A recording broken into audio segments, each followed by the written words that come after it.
Good afternoon, everyone. I hope you can all hear me. Daniel, just confirm that you can hear me, please. I can hear you. Okay, great.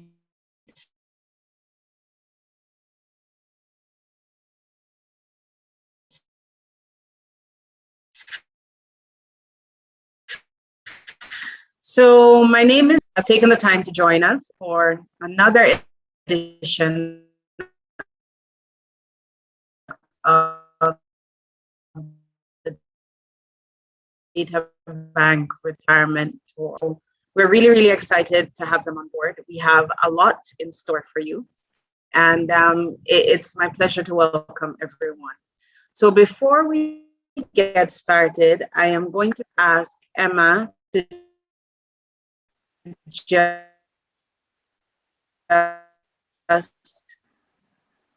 continue. Emma, please go ahead. All right, let us pray.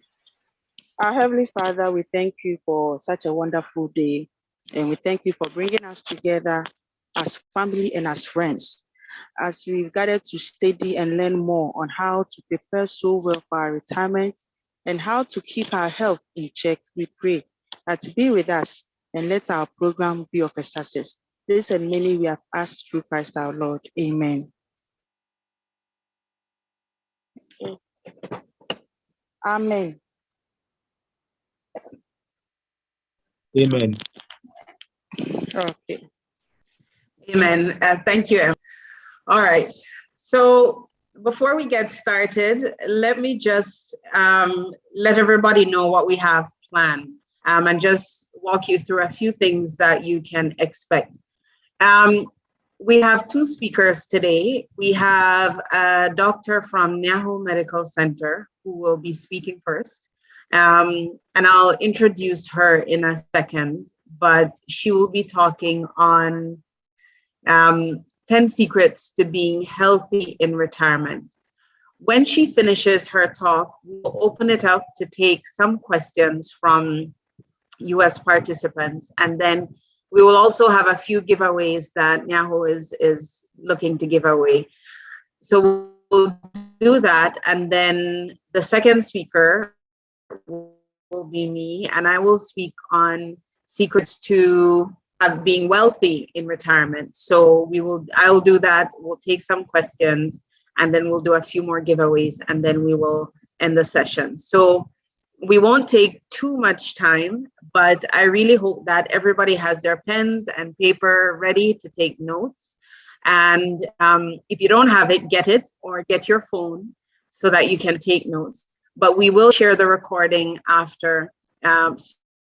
So you don't necessarily have to take a picture of every slide that you see come up on the screen. I know some people like to do it that way, but we will share the recording after the session for everyone who participates. So it is my pleasure actually to introduce you to our first speaker for today. Her name is Dr. Erajua Kankam-Yeboah, and she has over 8 years of experience as a medical doctor. She is currently a final year family medicine resident in both the Ghana College of Physicians and the West African College of Physicians.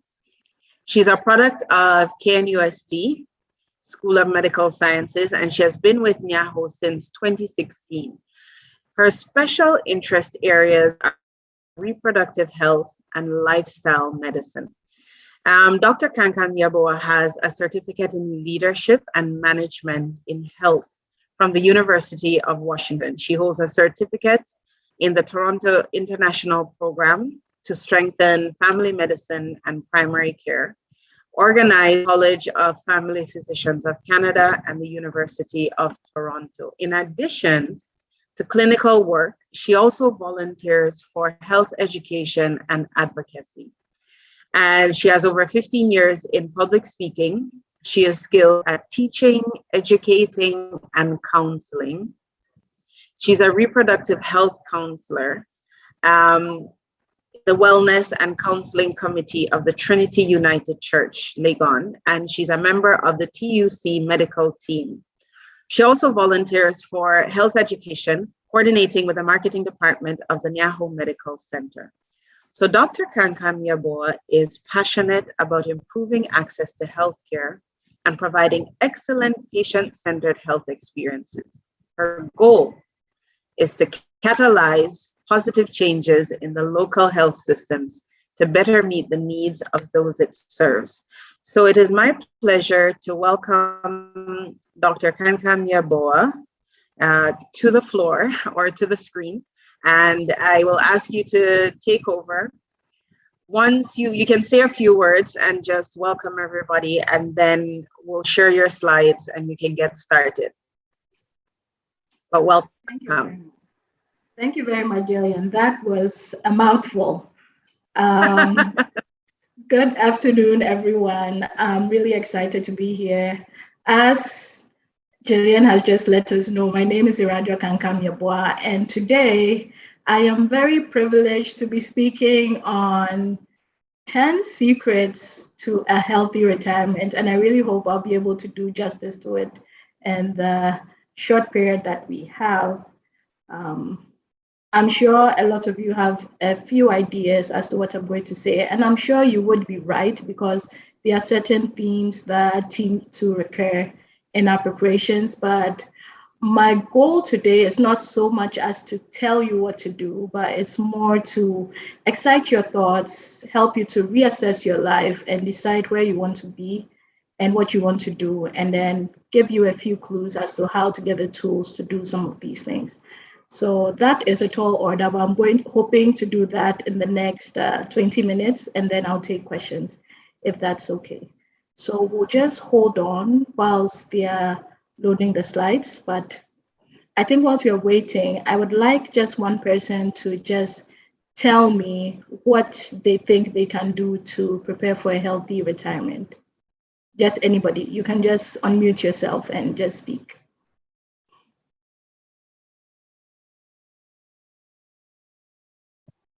Anybody?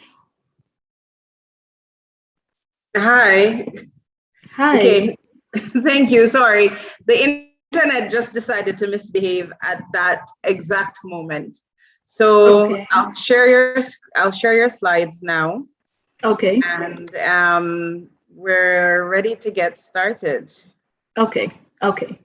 So It just seems people are a bit bashful anyway, so we can just. Okay.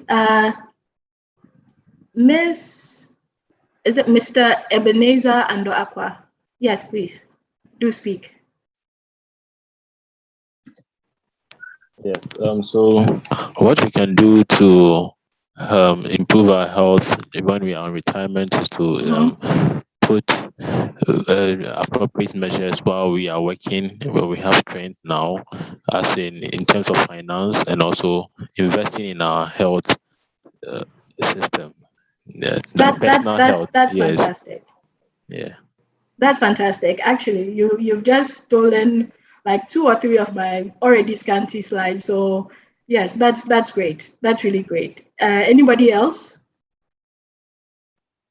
I thought there was one lady who raised her hand. Yes, please go ahead. Miss Dogbeda Agbate. Yes.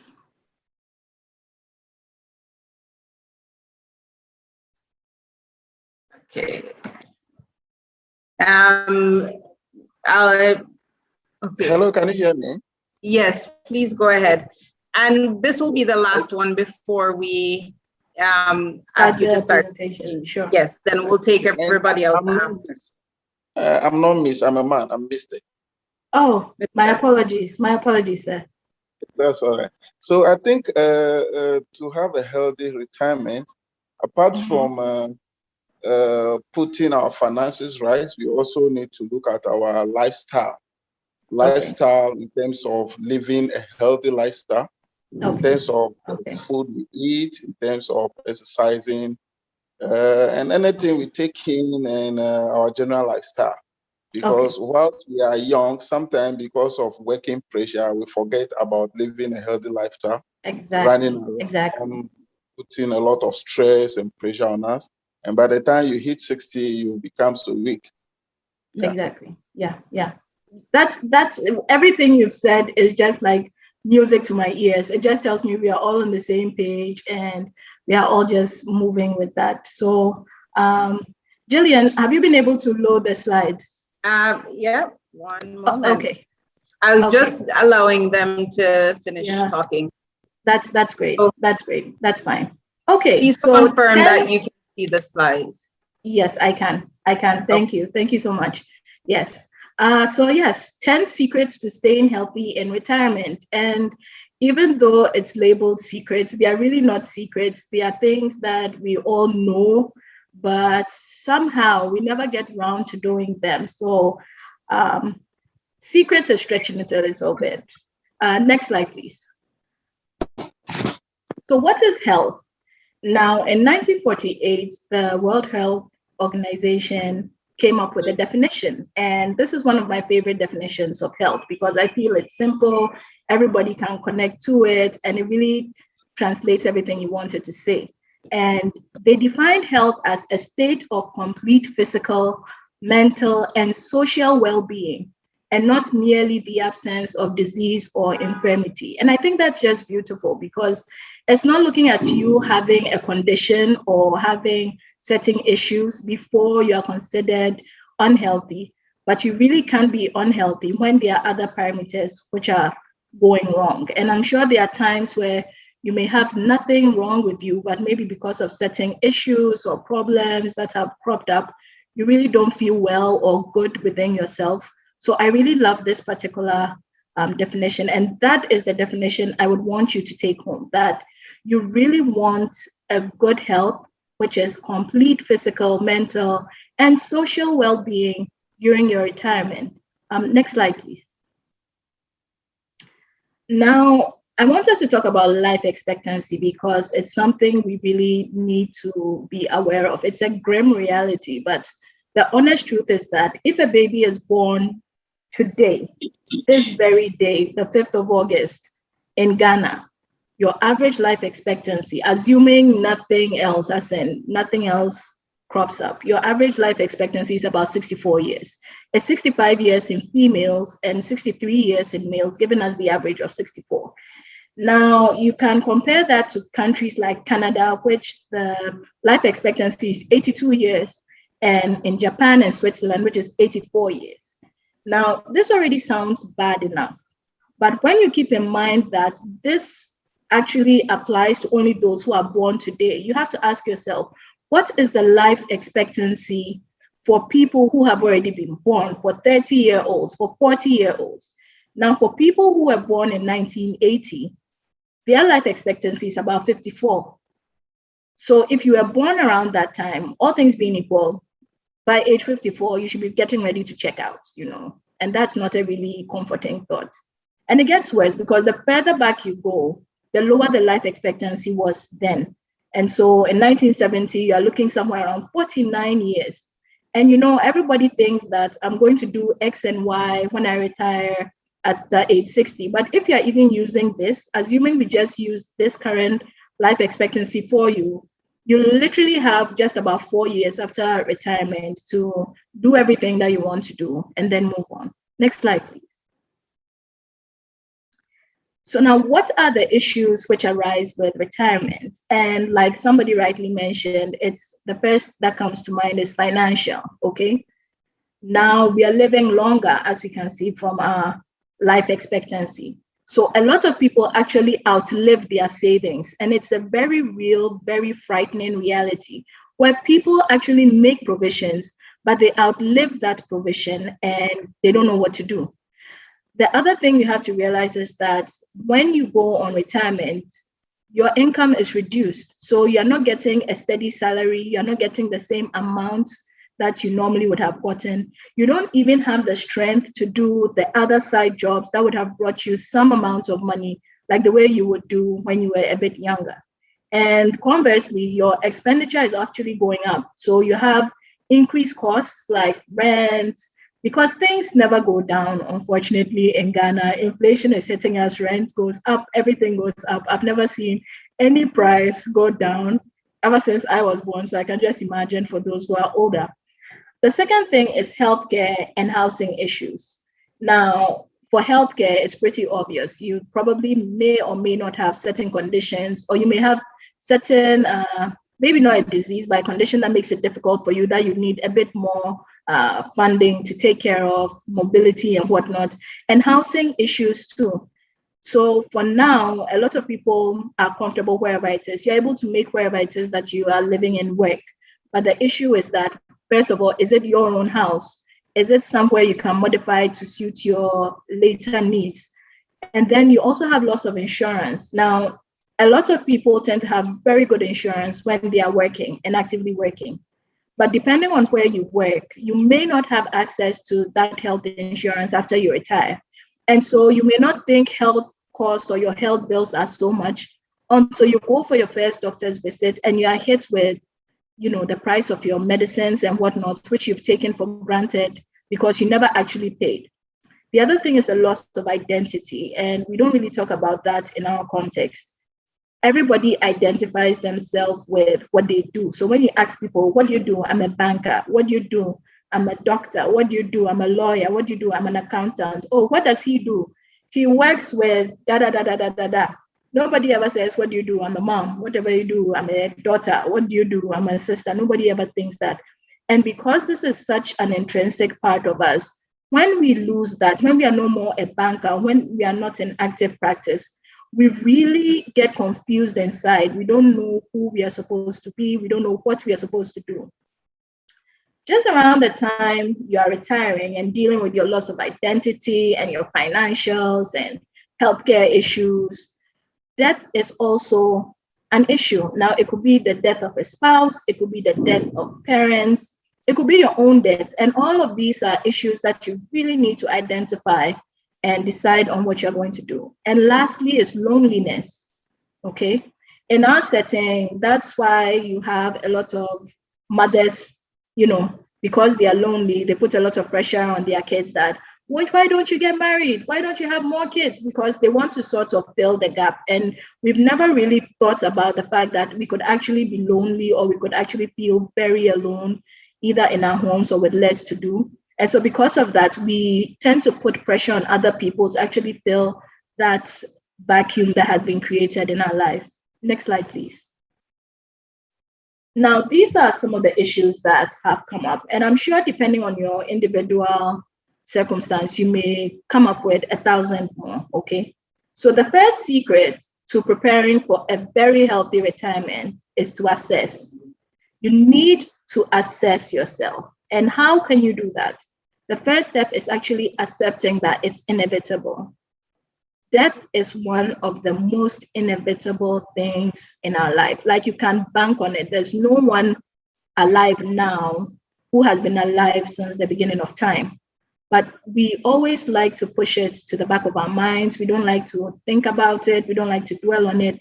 And unfortunately, we don't like to prepare for it. So we need to accept that retirement is going to come up, and assess your current situation.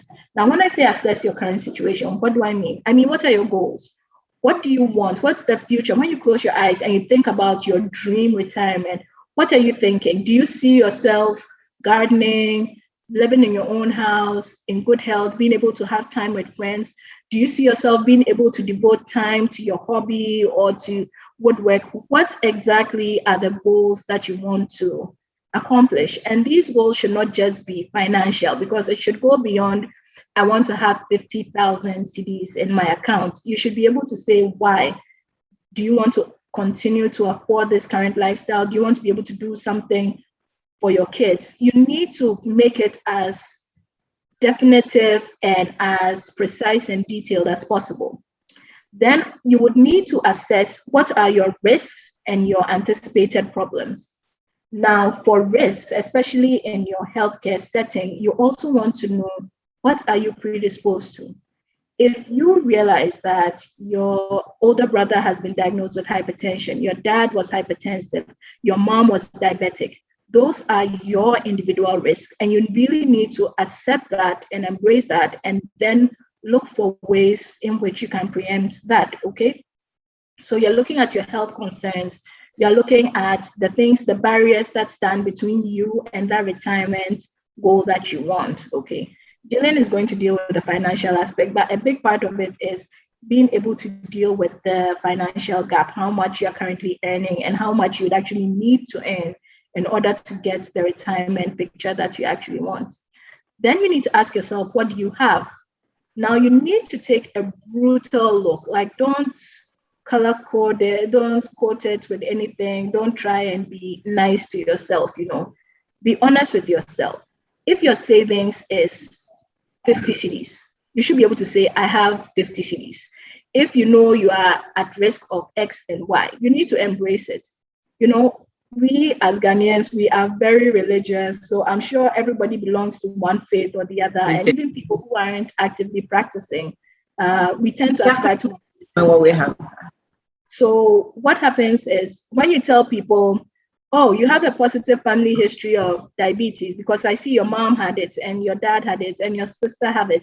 They all say, oh, God forbid, and it won't happen to me. Oh, I've prayed it away, and a whole lot of things. You need to embrace that and then move from it, because accepting that there is an issue is one of the ways in which you can actually move forward. And then you need to ask yourself, what can you do? And if you realize you can't do what you want to do, you ask yourself, who can help? It's always a good idea to get expert help. Next slide, please. So now you've assessed, you need to have a plan. Now do your research. You shouldn't just run out from this talk and just go and write big house, good health, yada, yada, yada. You really need to do your research. This vision that you want, how much does it really cost? Talk to people who are already there, or talk to people who look like they know how to get there, and find out exactly what it would take and formulate a well-detailed, structured plan, okay? You want to set SMART goals. They should be very specific, they should be measurable, they should be attainable, they should be realistic, and they should be time-bound. And where necessary, like I mentioned before, get expert help. So if it's health assessment, get a doctor. If it's financial consult, get somebody in the financial space. If it's real estate, get somebody who is there. Whatever it is that you need to do, you need to write it down. Next slide, please. Secret 3 is start now. The best time to have started was yesterday, but the second best time is today. Don't postpone it. Don't wait until you are earning X amount before you can actually start, doing things for yourself. You need to start now. The Japanese have a very beautiful proverb, and basically all that is saying is the best time to plant a tree was 20 years ago, so that you could enjoy it now. But if you can't, you plant a tree today. And that's the exact thing. Preempt some of the problems that you anticipate and then work towards it. But whatever it is, start now. All your ducks don't need to be in a row before you start. Next slide. So the secret 4 is invest. So invest. The amount of investments you need to do, say when you're about 30 years, is significantly less costly than the investment you need to do when you're 50 and retirement is breathing down your neck. Now, Jillian will really handle the finances of it, but you need to make allowance for that, okay? You need to invest in a health plan. Now, what is a health plan? A health plan is basically like a plan like everything else, except it's to do with your health. So do you have insurance? Do you have plans for when you grow older? Do you have plans for when something else happens? Do you have financing? Is it an insurance you need to get? You can even go the extra mile of doing a funeral plan. You shouldn't just leave everything up in the air that, oh, they'll take care of it. That's really not, the best thing you want to do. Invest in your physical health.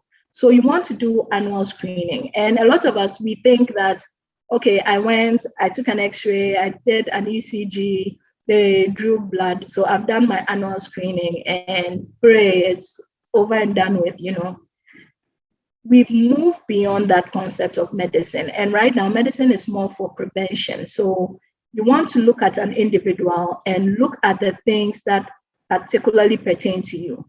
If somebody has a positive family history for cervical cancer, that person is going to have very different health needs from somebody who doesn't.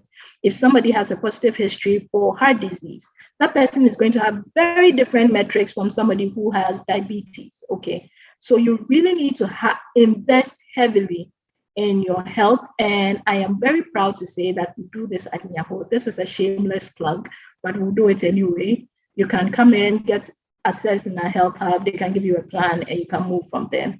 Create a will and also advance directives. I think everybody knows what a will is, but advance directives are a step further. What would you like to happen should you be in a position where you can't make your own health decisions? You need to have somebody that you would say, in case I become, I don't want to use the local parlance of a vegetable or whatever, but should I be in this situation? This is the person I've entrusted or empowered to make health decisions for me. Should I lose my eyesight? This is how I would want my family to do X. Should I become immobile such that I can't move by myself? This is what I want people to do. And these are realities, things that happen. I mean, of course, we would all want to be in the best of health, but that's really what you're trying to do. You hope for the best and then you prepare for the worst. And you make these plans and these investments and these directives, you make them known, because there's no point in you having all of these things and nobody knows. So when the time comes for them to be executed, it's hidden under a sofa somewhere. Talk to somebody that you trust. You can have a lawyer if you don't have anybody in your family or friend that you trust, that, okay, these are the issues that are coming up. So anytime you hear X, I would want such and such activated. And again, this is an investment. You will refine it as time goes on. But like we've already mentioned, start now. Next slide, please. So yes, these are the packages that I was telling you about. We have the Wellman package. We have the Healthy Man package. There are special packages for females as well. So you can just come to Yahoo and we'll get everything sorted for you. Okay? Yeah. Many packages. Next slide, please. Okay, so secret 5, and we are halfway there. So if you are getting bored, I will try to make it as snappy as possible. Secret 5 is live in the future. And the first point is choose appropriate housing. Now, a lot of people tend to build very lovely houses, mansions, because that's been your dream. I've always wanted to live in such and such a house. Story buildings, many floors. And then they realize that when they retire, they are unable to use those houses because they can't climb stairs, because they can't move. So when you are building your house, when you are renting, whatever permanent place that you want to make sure that this is something that, should I even be immobile or whatnot, I will be able to use it. Think about things like wheelchair access. Think about things like having ramps and supports in your bathrooms and whatnot. There shouldn't be a lot of steps, which would be trip hazards. If you are fortunate enough to have a lot of money, you can have this house of your dreams with you, and then you prepare a special place for your retirement. But if you are not fortunate, just build your one house or your one room and make it appropriate for you, because it's so sad that a lot of people have to actually move out of their house to go somewhere else simply because the house is no more functional for them at that stage of their life. Make plans for assistance. Okay, so you are paying school fees. Yeah, you want your kids to get to the best place. You want them to maybe even leave the country, go somewhere. You want them to be in Harvard. You want them to be wherever. These are all very good plans. Don't get me wrong. These are very excellent plans, and you should do the best for your kids. But you have to remember that we have moved again from the traditional setting where you have a lot of family around you. So you have to ask yourself, in the event that I'm unable to take care of myself, I need assistance. How am I going to do that? It's also not fair for you to expect that your kids, who also have a lot of things to do themselves, who may have their own kids to deal with and all, to drop everything to come and deal with you day by day. So make plans for that assistance. If you need to speak to a facility, that what are your plans that you have so that you can provide some nursing care or some daycare or something, What can I do? And these are the questions that you need to ask yourself. These are the things you need to do. Even in choosing where you want to retire, you may decide, I want to go back to my village because the Accra urban life is really not for me, or Kumasi life is really not for me. But you also have to factor in, what is access to healthcare like wherever it is that I'm going? Is my medication going to be easy to get where I am, or is it going to be another hassle trying to work it to wherever it is that I am? And these are things. So live in the future. Ask yourself, if today I were to do X and Y and I was doing X, would this be possible? Is this something that I can do? The other thing is transition in stages. And this is really for when you're getting much older. Depending on where you are, you may be retiring at age 60 or 65. It is not advisable for you to work full throttle every single day till your last day, and then you just stop, because the dysphoria is real. A lot of people are confused. They wake up and they don't know exactly what to do with themselves. What we recommend is that you transition in stages, and the closer you get to your retirement, the more you begin to cut back. It gives you an idea that, okay, free time is coming. What can I use my free time for? As you begin to manage the small burst of free time, the more free time you're getting, the more you decide to plan, the more you have things to do or things you look forward to, so that by the end, when you actually transition into full-time retirement, you are not feeling too lost. And again, you have to keep reassessing your plan and the progress made. Maybe you thought, oh, using this trajectory that I have with this current salary, I can do X and Y. Something happens, the economy goes bad, the company collapses. You have to get another job, which may be providing maybe 60% of your previous salary.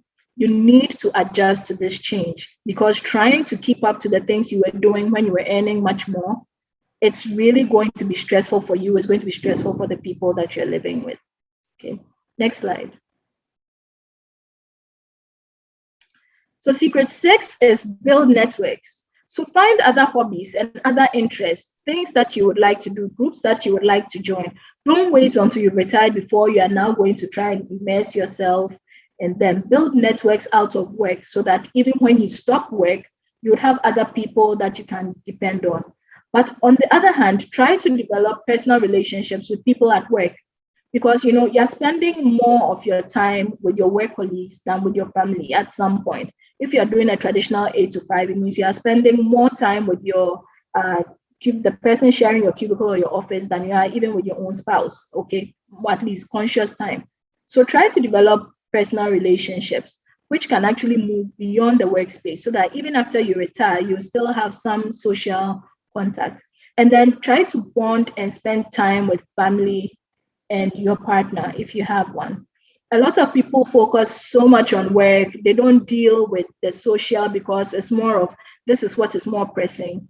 And then they come back and they realize that they don't even know the partner that they are left with. They don't know their spouse. They don't know what interests them. And it causes a lot of issues and problems. You think you know whoever, but we are human beings. It's a present continuous tense. It means we are changing. We are actively metamorphosing into different things at any time. Anybody who has been in any relationship with someone over a period, and even a company or an institution, will tell you that this is not how things were at the beginning, and this is probably not how it's going to look like now. Spend time with your family, with your kids. The work would always be there, but create that bond, create memories, so that when you finish and you have a lot of free time, nobody is going to tell you, oh, you now have time for me. When I needed you at X and Y point, you were also too busy. So we are not going to do this right now. Okay, next slide. Now, this is what I'm sure all of you expected me to say, so I'm going to say it. Secret 7 is to keep healthy. And what you need to do to keep healthy now will definitely be less than what you may need to do later, okay? So we recommend physical activity, 150 minutes a week. It can be done in 10-minute bursts, so you don't need to do 1 whole hour before it works. Once you clock 10 minutes of moderate to intense activity, that's fine. The caveat I'm going to give is that you don't just start physical activity. You need to see a doctor for them to assess you, for them to know where you are at physically, and then recommend exercise for you before you go ahead. I'm sure we've all heard stories about people who started jogging and got a heart attack, people who went to the gym and went to do X.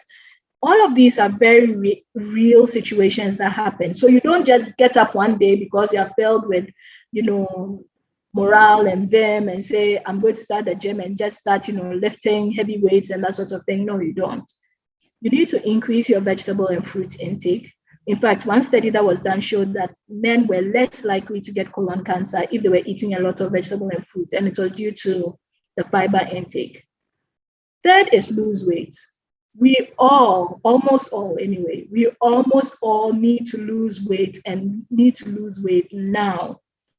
We all think, oh, but I don't eat so much. But really, when you look at the amount of calories that you're taking, and you realize that it's more than what you're expending, especially if you're in a very sedentary job, you're sitting at your office desk for a very long time. Sometimes when you sit down, because of the volume of work that you need to do, you don't even stretch, you don't even do anything. So you really need to cut back on your weight, cut back on your calories. And again, you can see a doctor, you can see a nutritionist, you can see a dietitian to help you in that regard. And in fact, current studies actually show that if you're diabetic and you're able to lose 10% of your body weight, that means if you weigh 100 kilos and you lose 10 kilos, it's enough to even put you into remission. And it's something worth considering. But if you're already on medications, take the medications as prescribed. What, unfortunately, a lot of my clients tend to do is they don't take it because they are feeling fine. And once they start feeling unwell, then they start. But even that one, if you tell them 3 times a day, then they do it twice a day or once a day. They are just cutting it back. We want to cut back alcohol. We want to cut back recreational drugs and smoking. And if you're already on medications, like I said, we need to regularly monitor. Next slide, please. So number 8 is prioritize mental health. And we don't do a lot of that. So it's one of the key points I'm especially particular about.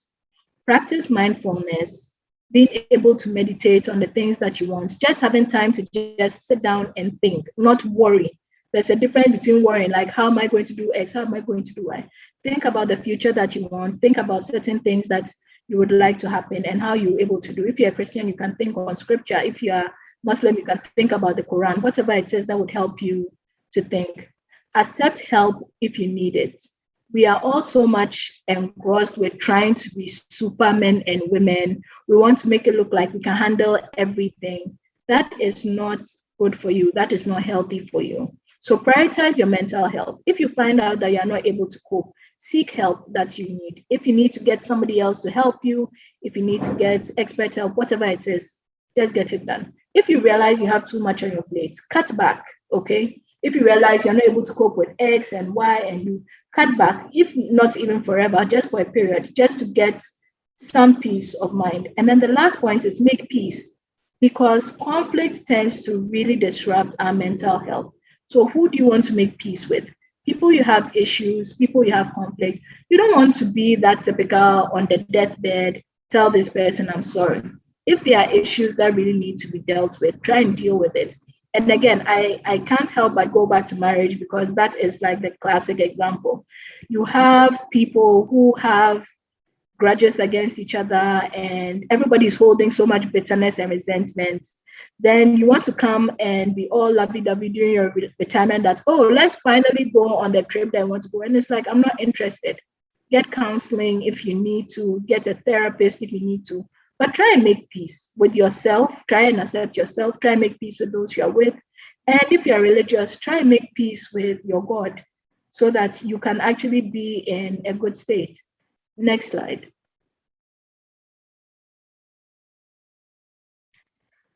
The 9th secret is to embrace change. You accept that things will change. You may exercise, you may eat right, you may lose weight, but you will not be as physically active as you were in your youth. And it's okay. It's really okay. You just have to understand and accept that the metrics have changed right now, but it really doesn't change who you are. And in as much as things would change, you have to try and take hold of the narrative and try to incorporate your own change.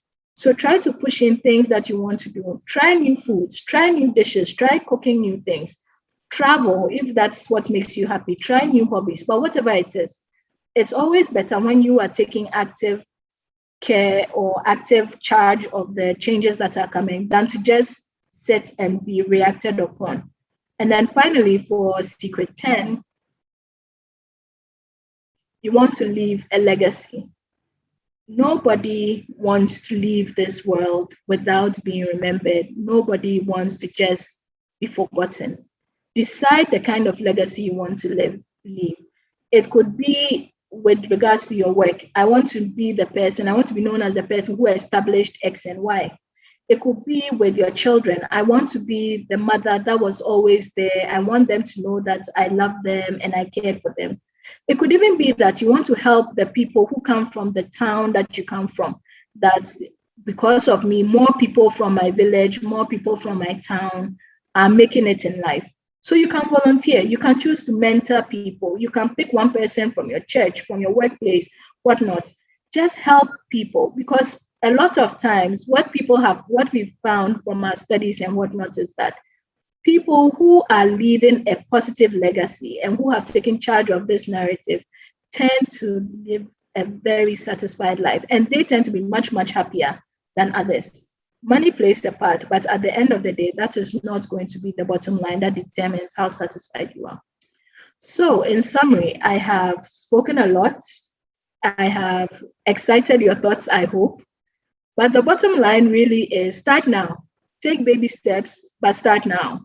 Talk to people, but start now. Whatever it is you can do, just start now. Thank you very much.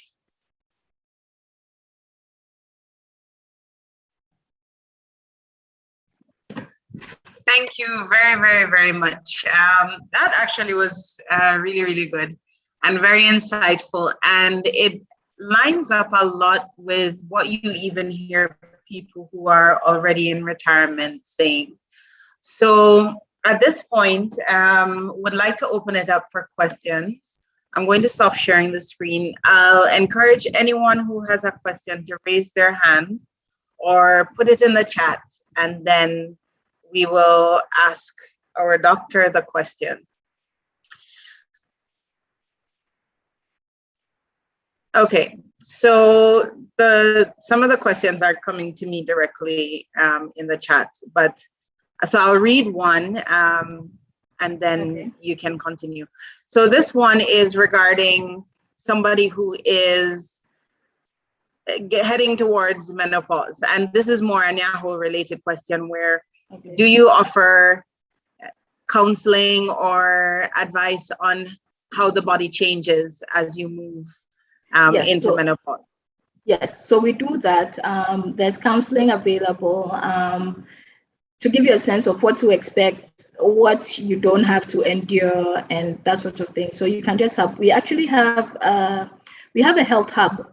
So we take care of these kind of issues. So you can just walk in, book in to see the doctor, and yeah, you'll be sorted. Okay. If anybody has another question, please raise your hand or put it in the chat and we will continue. All right, hold on. Let me get the next question for you. One moment, please.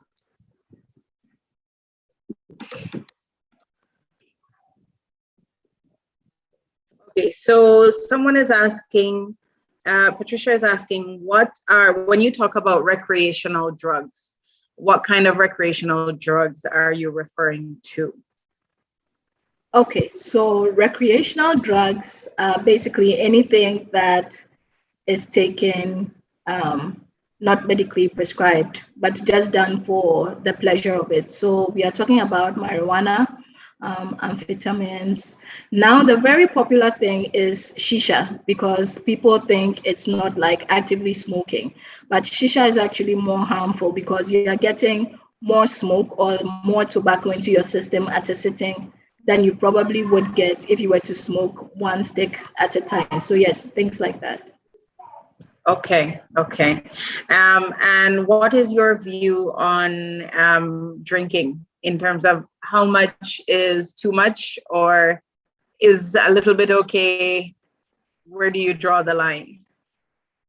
Okay, so the honest truth is that you really want to avoid alcohol. That's really the honest truth. I know that everybody will say, oh, I read a study that said it seemed to be protective for the heart, and I read X and I read Y.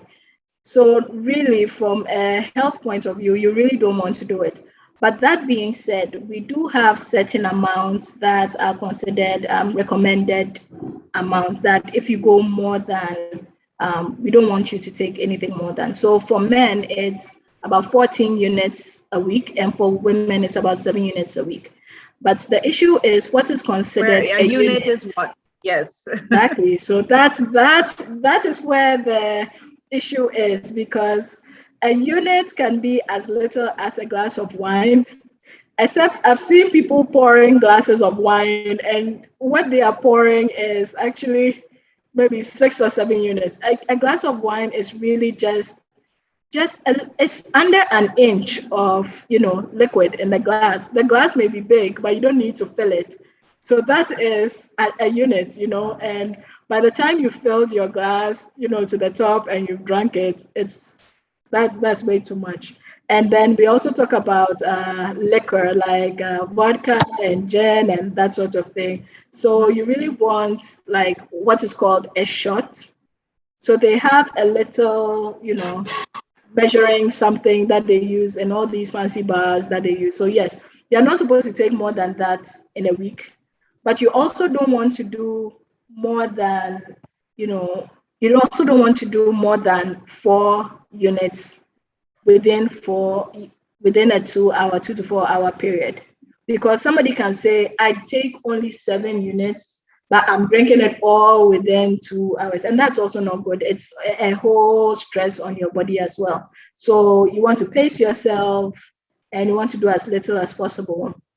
But if you realize you are drinking less, but it's still hampering your work, it doesn't matter how much or how little it is, it's too much for you. So it's really on a case by case basis. Yes. Okay, thank you. So a unit is essentially a shot glass. A little shot. No, that's for liquor. So every somebody said like a tot is the word. Yes, it's a tot, but because we are very generous people. So even when you say you're buying tot, the person will give you extra for being a good customer and all of that. So that's really not a good measure. There are different volumes for if it's beer, and even for the beer, the percentages and all of that. So it's a bit specific depending on what you want to drink. Yes. Okay. Well, the questions are coming in fast and furious. So let me try and get through a few more of them. So I will share, just to let everyone know, I will share a link for anyone who wishes to go to NAHO for health screening. I'll share that in the chat momentarily. So and you answer them, then we move on. So Sure. Somebody wanted to know your take on soft drinks. Okay. That's one question. Somebody wanted to know your take on having a health insurance plan. Okay. So soft drinks is one, health insurance plan is a second. And then the third thing is, what is the best advice for a sickle cell SC genotype woman? Okay. Good questions. So I think the easiest is the health plan. Get one. That's my take. Get one. Get one yesterday. Get one today. Health insurance is always a good idea. So yes, get one, and get one for your parents too, because they will definitely be using it. So yes, get one. My view on soft drinks. So, those are basically it's basically liquefied sugar, and it's not doing us any favors. But again, like once in a while, if you're usually living a healthy life, it's not too bad. The problem is, we take it as a snack. So you have breakfast and you have it with your pie and you have it with your Rocky and you go and sit in your desk to type some more and that sort of thing. So a soft drink, I would really recommend drink water instead. We are not drinking enough water anyway, so drink water instead. Yes. Okay. Yes. And then the third question was, I think, the sickle cell. Yes. Yes. Okay. So this is a difficult question because you need to have a bit more information than just being sickle cell. There are too many factors that go into it. The person's setting, where the person stays, the kind of lifestyle the person has. But what I would say is that being a sickle cell woman doesn't mean that you can't have all the things that other people are having. You can get married, you can have kids. I know several sickle cell patients who have their kids and living their best life, basically. You just really need to really know where you are, what the triggers are, and what we can do to prevent them. And I think it should be fine. But you definitely need a bit more, you would need a bit more intel in order to give you a good plan. Okay. So the next couple of questions. One, somebody says women have menopause. What do men have and how can they be helped? That's one question. I'll just ask two more. Then another person wants to know, what are the recommended medicals that a healthy person must undertake as part of his or her annual screening routine? And then maybe, since somebody asked about menopause, let me bring in one more menopause question. And the person wants to know, can menopause be delayed medically? Okay. So I wouldn't say menopause can be delayed because it's going to happen. It's something that your body is, doing, but it can be helped in the sense that there are hormone replacement therapies that can be given to you so that it kind of reduces the effect or ameliorates the effect of menopause. However, it's not an option if you have certain medical condition or if you have a family history of certain conditions like cancers, because some of the cancers are really triggered by hormones. So again, you can't give a one-size-fits-all answer. It really depends on the individual. Okay. What do men have? So men don't have, the whole dramatic, loss of and, having hot flashes and whatnot. But what usually happens is that there is a dip in their testosterone levels. That's the male hormone. Okay. And it comes associated with a lot of issues like erectile dysfunction, sexual dysfunction. And that's really hard for a lot of gentlemen to take. The issue is that society has, we make such a big deal about the virility of a man and what he's able to do, that when they begin to see these issues, they need to prove to themselves that this is not happening to me. So they go overboard. And that's how come all of these herbal drinks are making so much money, because they are selling a perception that if you drink this is not going to happen to you. They start taking all sorts of medications. I'm not saying you should accept your lot, but I'm saying there's a lot that can be done for you medically. So you don't need to go that route. So once you realize you're having a couple of issues, you can come up and see your doctor, speak to them about it, and they can help you.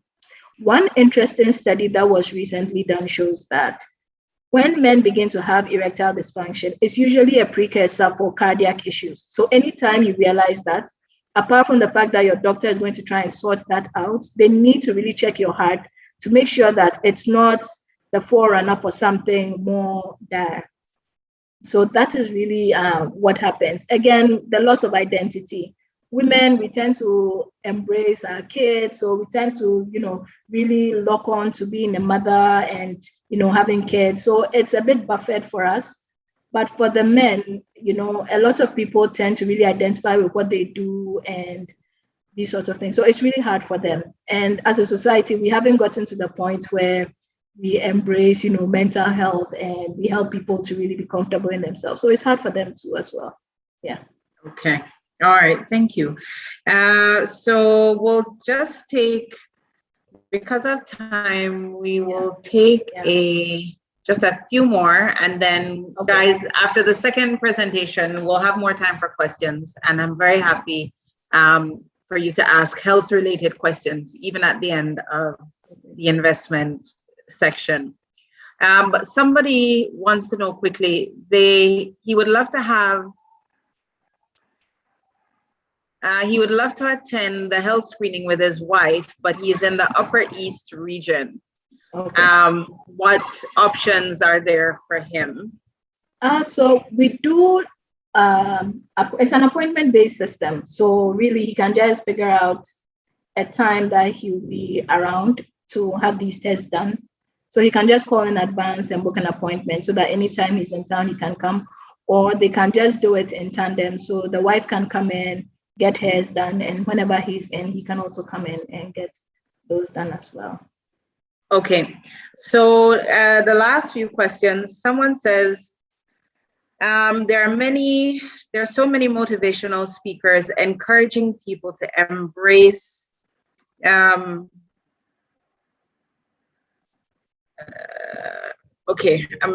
trying to figure out, there's a word that's throwing me off.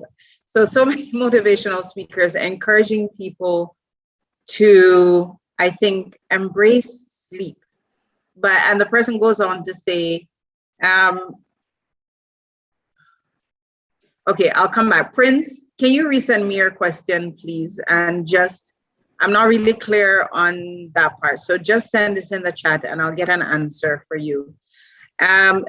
So Doc, there's another question. Someone is asking, what should I do if I am almost at retirement and I haven't done much preparation in terms of my health? Not sure if you've heard that question. I have. Okay, then I'll ask you the last two and then you just answer all. Okay. Okay, so then somebody says when she tries to exercise, she gets a very itchy body. I suffer from that as well. So she wants to know what should she do. The next question is energy drinks. The person asking is saying he's heard that it's bad for the heart and he wants to know how true that is. Yes, please answer those. Okay. So for the exercising and getting itchies, it's a lot to do with the sweat and the salt deposits that are on the skin. Now, the good thing is when we say exercise, you don't have to do anything that is so sweat generation is not really the point of the exercise. That's the first thing. Okay. So it may be when you get a bit more active, it's a bit of a problem. You can walk. That's the first thing. So if running makes you sweaty and you can't do that, you can walk. You can do yoga instead. You can do weights instead. So there are really a number. You can do swimming if you are somebody who can tolerate swimming. So there are a lot of options that are available to you. But that being said, some people do have the extreme form of it. It has a very lovely name, pruritus aquagenica, and they even get it even after they take showers. So they get very itchy even after they take that. So there are special soaps and creams and medications that we give to them to try and make them a bit more comfortable. So depending on how severe yours is, you can just see a doctor and they can just get that sorted out for you. But it shouldn't be an impediment to your exercise. The energy drinks, now the reason why energy drinks are known is they have a lot of stimulants. So they have caffeine, they have a lot of sugar, they have things which are geared, to get your heart racing and to move on. Now, this is a lot of work for your heart. So you can imagine that you are somebody who doesn't do a lot of exercise. Your heart is used to doing a very, steady, slow beat, and then you just pump in so much. The heart is a muscle, just like everything else. And once it gets overworked, it's going to bring issues. So that's why we don't recommend energy drinks, because they cause a lot more issues than before. And as to the person who said they are close to retirement, but they've not done a lot of preparation, that's really okay. So like I said, the best time should have started is yesterday, but you can start now. And anything that you do now, you are still going to reap the benefit. There's no magic finish line, that if you don't do X by this time, it's not going to work. You're not going to get the benefit from it. You can still do something. So if it's the healthy eating, you can do that. If it's the weight loss, you can do that. If it's the exercise, if you feel you can't run, you can walk. You can do that, but it's never too late. Yeah. Okay. And I'm not sure you answered the question about the recommended medicals that a person should take. Yes. So like I said, the general approach has always been come do a chest x-ray, come do X, come do Y. But again, depending on your particular circumstance, the setting you find yourself, your family history, your past medical history, you may need to do a bit more. So even though there are certain baselines that we do offer, depending on your particular circumstance, you may need to do a bit more. And also it depends, because if you do one set and then we see something, we may need to do a bit more else. So it's, again, it's not one size fits all. The one size fits all medicine is very outdated, because we are all individuals and we are finally beginning to realize that. So it's really individual based. Yes. Okay. All right. Very good. So we'll pause there. We'll get ready for the second presentation from me. But just before that, we have a few giveaways from NYAHO, and I don't want to miss that. So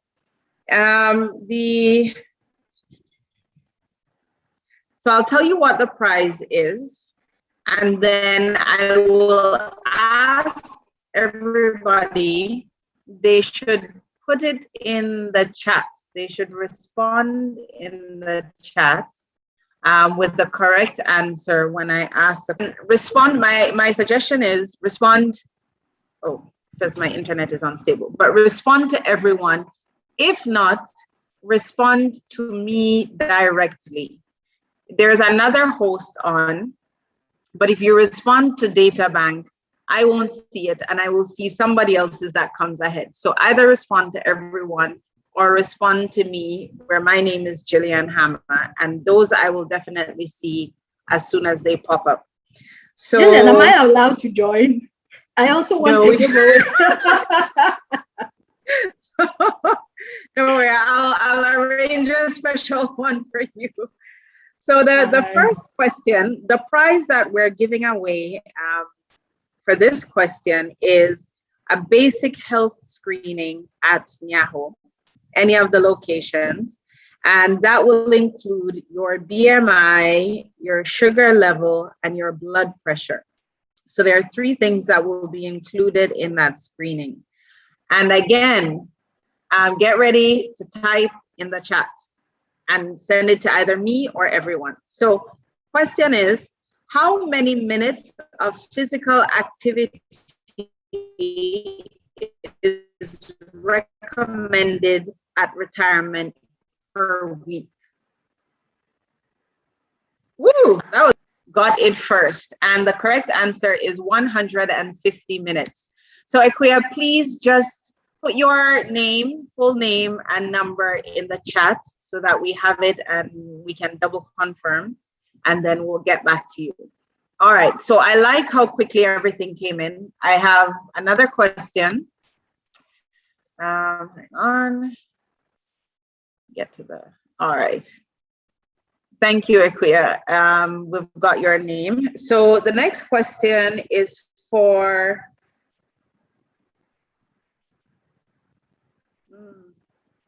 okay, one second. Okay, so this also is for another basic health screening, BMI, sugar level, blood pressure, again, at any NYAHO. And so get ready to answer this question. The question is, what is the life expectancy age in Ghana? So what is the life expectancy age in Ghana? All right, and the correct answer, wow, they're coming in really quickly. Hold on, let me go to the top of the list. Correct answer is from Harry Scott. He was the first person to send the message, and the answer is 64. So Harry, please just send me your phone number as well in the chat. Okay, And then one more, 1 second. All right, and then 1, 2. Okay. All right, so this, we're now actually going to pause, move to the next presentation, and then we'll come back and do some more giveaways at the end. So Dr. Kankan Yabo, thank you so much for that presentation. Don't go anywhere because we may have some more questions at the end. No problem. So I'm going to share, I'm going to share my screen, and then just give me one moment, please.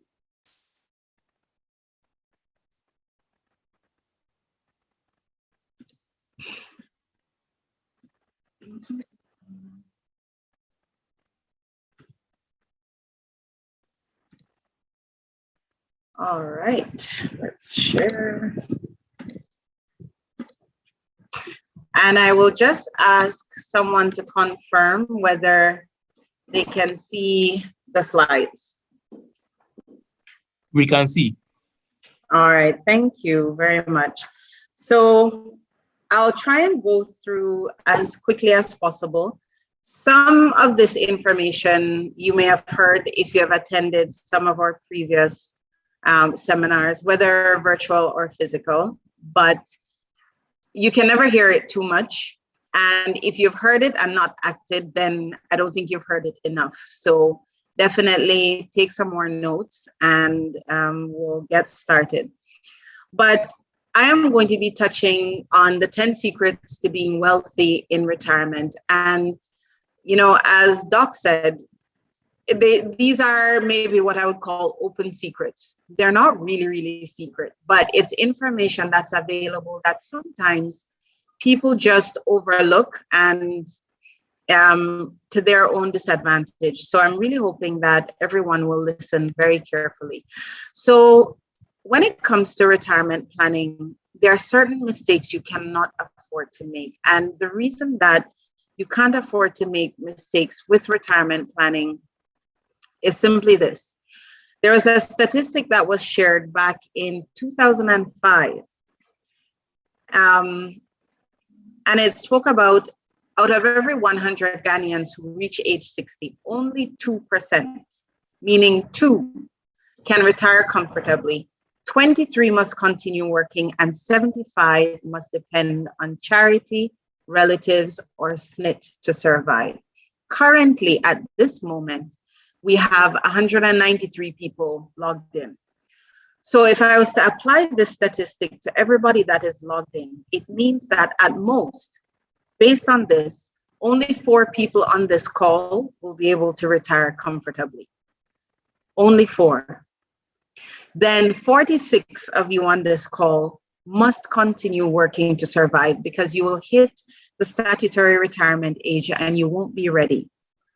Then there will be another 150 of you roughly who will now, even if you continue working, still need to depend on handouts, SNIT, charity, somebody else to survive because you are so far from being ready. And that is what we are trying to prevent.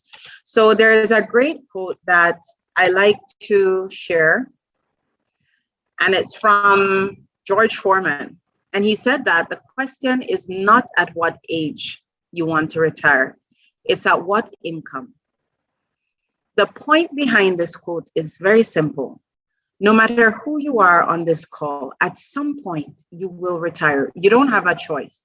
There are some people you talk to and they say, oh, me, I want to work forever. By all means, you should try. But at some point, your body will say, you know what, enough is enough. I just can't go as much as I used to. And so the question then becomes, what is your state of income at that time? Can you survive without having to go and find a job at age 70 or 75 just to make ends meet? So there are 10 secrets that we'll touch on, and really take notes and act. Number 1, have a clear financial goal for your retirement. What that means is you actually need to sit down and think about retirement. Think about how much you will want in retirement. So the best way to think about it is on a monthly basis. How much money do you think you'll need to survive in retirement? When you think about your cost of living, you think about the basic bills that you will have. Will your house be fully paid for? Will you have a car, or will you still need to be paying rent? Will you have loans that you still have to pay? Will you still have school fees that you need to pay? Will your parents be alive and you'll need to be taking care of them? There are all of these different things that you'll need to account for, and each one has a value to it. So you need to sit down and detail all of these things. And this is where Databank helps. Like, we're very happy to sit with you and go through all of this, but you need to detail it. You need to figure out what that amount is that you will need at retirement, so that you then know how much you need to start investing monthly to get there. So that's number one. Number two is, don't put it off until later. Too many people say, you know what, I've got time, or I've got so many other things to deal with that right now I don't have time to start investing for retirement. So they put it off until later. That is one of the worst things you can do, because the earlier you start investing, the better it is for you. And I'll show you what that means in a second. But if you haven't started, you start today. Whether you are 20, whether you are 40, whether you are 55, don't put it off for one more day. So number 3 is, you need to invest as much as you can, as early as you can. What does that look like? Imagine that everybody on this call decided that at age 60, they wanted 1 million CDs. That's how much they wanted in retirement. And everybody will put their money in the same investment. The investment will grow at a rate of 15% every year. So I'm holding all of these things the same. The only difference in the example will be how much time you have to invest. Now, the goal is 1 million. Somebody at age 20 would only need to invest 44 CDs a month to get to that 1 million mark by the time, so in 40 years. Somebody at age 25 needs to invest 89 CDs a month to hit the same goal. By age 35, it jumps to 367. By age 40, it's 762 CDs a month. We could keep going and going, but it's not necessary. What you need to realize is that every 5 years, the amount you need to invest will double if you don't start. So the earlier you start, the better it is for you, and the less you will need to invest for your own retirement. And it is really important, because retirement is not the only investment goal you will have. You will want to invest for your children's education. You will want to invest for projects, maybe to start a business or to expand your business. So if you wait and delay on retirement, and suddenly just to prepare yourself for retirement is this massive amount, it's not feasible. So start early, because the earlier you start, the less you will need to achieve that goal. The next secret is, you need to prepare for hidden expenses in retirement. And what that means is healthcare. Doc spoke about healthcare. And it's not a small matter, because different things crop up as you get older. Especially, there are many young people who, when you're young, you don't treat your body very well. And the body doesn't begin to show signs of the wear and tear until you get older. And suddenly, out of the blue, you begin to have certain aches and pains, or different things crop up that you didn't plan for and you didn't save for. So know that healthcare can be an issue in requirement, and it will cost extra money. If you have parents who will be alive when you retire, parental care is also an issue, and their health will be even more demanding, like it will demand more money. So you need to prepare for that. If you plan to travel, you should prepare. A car, I mentioned it. Will you have a car already when you retire? Housing, that is one of the single biggest issues that we face with people who come to us. They're hitting 40, 45, 50, 55. They don't have a house. There are some people who have the benefit of getting housing allowances, or some of them live in government housing. So they're not paying any housing costs at all. If that is you, count your blessings. And the money that you would have used for housing, redirect it into an investment for when you retire. And, you know, a quick story. There was I think maybe this was 2015. We were doing a retirement seminar at Legon, and I'll always remember that, because in preparation for it, we were told a story about a professor who had worked for the university, I think, for about 30 years. And he had retired and left.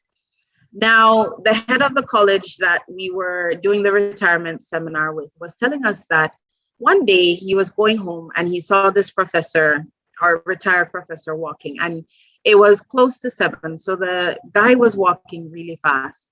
And he asked him, okay, you know, how are you? Why are you in such a rush? And the professor said to him, listen, it's almost 7. I need to get home, because if I don't get home, some people say the only university of Ghana, and at age 60 something or 70 something has absolutely nothing to show, because the money that he should have invested in housing, he didn't, and it's gone. And now he is at the mercy of a landlord who will lock the gate at 7 p.m. Don't let that be your story. It happens to too many people. So it's not about, I always say, planning for retirement or your ability to be prepared for retirement has nothing to do with how well educated you are or how many degrees you have. It has everything to do with your spending habits and how you manage your money leading up to that time. Number 5, don't combine everything in one account. So do not combine your retirement savings in the same account that you will dip into to take care of an emergency, or to travel, or to pay school fees, or to pay funeral expenses. Your retirement fund should be kept separate, because if not, you will keep dipping in. And when you get to retirement, you'll suddenly realize that the money you thought you were going to have, you don't have it. So make sure that you separate your retirement money from everything else, and whatever goes in does not come out until it is time for you to retire. Number 6, make sure you have the right mix of investments so you don't become an emotional investor. One of the quickest ways to lose money in investing is to be what they call an emotional investor, which means you see the prices of the investment going down, you freak out, you take your money out. Then when it's going up, you get happy and you bring the money back. That's actually the complete opposite of what you should do. When you are dealing with investing, it is about buying low and selling high so that you make a profit on your investment. It's not about buying high and then selling when it goes down. You'll shoot yourself in the foot. So in order not to have that happen, you need to make sure that you have the right mix of investments for you.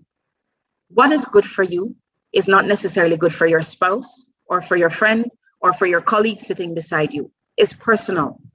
Investing is very, very personal. So make sure that the investments that you select are what make you comfortable.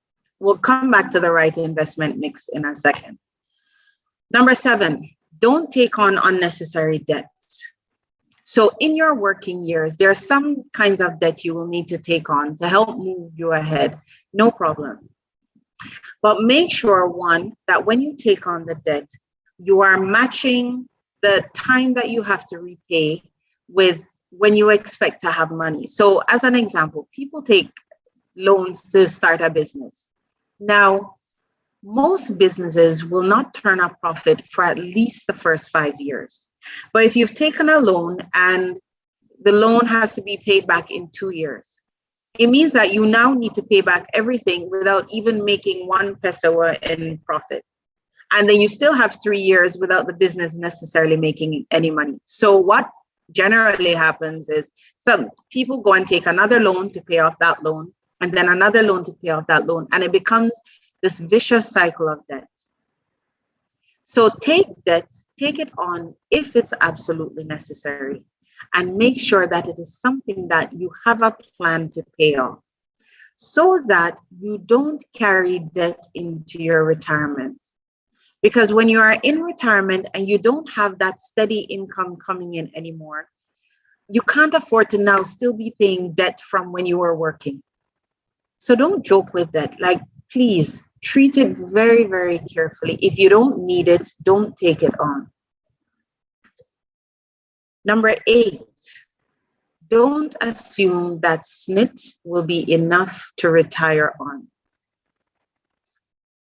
There was a really good article from the regulator for the pension industry. I think it was 2020. But the person who wrote the article, he went on to say that sometimes people make the mistake of thinking that SNIT will help them to be wealthy and rich in retirement. And that's not the point of it. He said that SNIT, the pension payments you get, they are designed to alleviate poverty. They are not designed to make you rich. So it is there to cover some of your most basic needs. And that's how you have to treat it, where when you are thinking about preparing for your retirement, your SNIT should be like a bonus to what you have done. It shouldn't be your only plan for retirement. That's where you will go wrong. And people often, they'll blame SNIT and they'll say that SNIT cheated them and didn't give them what they deserve. But also remember that SNIT pays you on your basic salary. So imagine that your take-home pay is, okay, your gross salary is 10,000 a month, but 5,000 of that is allowances, and 5,000 is what the company pays you as your basic. SNIT is only looking at the 5,000. It could be 3,000 total and 1,500 is allowances. SNIT, they don't recognize allowances.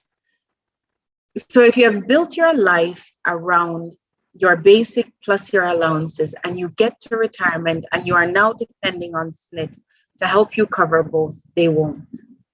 They will only cover your basic, and your 3 best years, they will look at it, take the average, and that's what they'll give you. So there's in 2020, June 2020, last year, SNIT released the statistics of the monthly pension payout. And the lowest was around the 300 CD mark that people were receiving. The highest was 118,000 that one person received in a month. The average, however, is 957 CDs. So what it tells you is that the majority of people who are getting money from SNIT are at the bottom end. They're not at the top. That's how you manage to pull your average down so low. And I actually asked, there was someone in our finance department, I asked and I said, please calculate it and let me know how many people would need to be at the low end in order to have 957 be your average. And he calculated it and he said, actually, it was more than 99%. It was like 99 point something percent, which means only less than 1% will be at the high end. So if you remember the earlier statistic I showed about saying that 2% will retire comfortably, the statistic has actually gone down.